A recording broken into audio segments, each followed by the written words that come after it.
Our in-depth coverage of Hurricane Milton continues now. What does the federal government do to prepare for a major hurricane like this one? Peter Gaynor knows firsthand as the former head of the Federal Emergency Management Agency.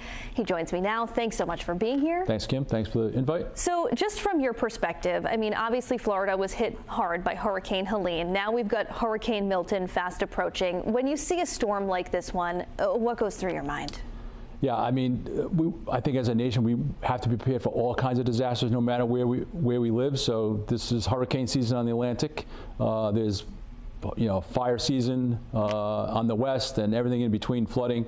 So the first thing is, I would encourage everyone to understand the risk where they live. Right? If you don't understand the risk, then it's hard for you to take action to prepare and prevent damage to your buildings, your home, your business, and your lifestyle. So you have to know the risk. And so for folks who might not know, you ran FEMA under President Donald Trump, but you were previously the head of the Rhode Island EMA and then the Providence EMA before that. So I'm hoping that you can sort of peel back the curtain for us and give us a glimpse at, what federal EMA officials are doing right now to prepare. Yeah, so a little context. I think, this is just not the Federal Emergency Management Agency. This is a enterprise that is local, state, federal, tribe, and territory. So, and I got to serve at every level, so local, state, and federal, and it's a team together. And it's just not a team that comes together on game day, which is when the hurricane comes. It's all through the year. So when the hurricane comes, typically FEMA will wait for a request from the governor, because that's how the system works. The governor actually has to ask the president for support.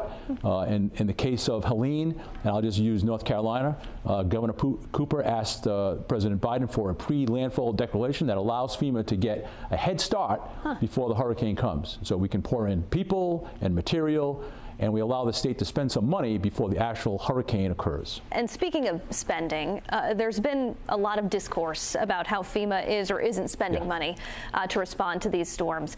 So I'm hoping you can talk a little bit about the misinformation that might be out there. What have you heard that you say, wait, that's not right? Yeah. Well, there's a lot, and I think the election season is really fueling the misinformation at every level. So when it comes to how does FEMA spend money for disasters, there's a long process, and I'm sure if you've been in government at any level, it's a budget process. And early in the season, or in the budget season, FEMA will request money for what we call the Disaster Relief Fund, the DRF, and that's the fund that supplies all the funding for past disasters, as far back as 20 years ago, disasters that are happening now, and the disasters we believe are going to happen in the next fiscal year. Congress, through the CR, appropriated $20 billion, which is FEMA's entire budget for the coming fiscal year, and they're authorized to use all of that. So they're doing that today. There's no constraints on that, and they're probably they've burned probably halfway through that $20 billion already. So just in layman's terms, does that mean that FEMA is going to run out of money to respond to these hurricanes? No, the FEMA administrator has great discretion. And so we're really focused right now, especially after Helene and Milton, on life safety, right? Life-saving measures to make sure that we can preserve life and property.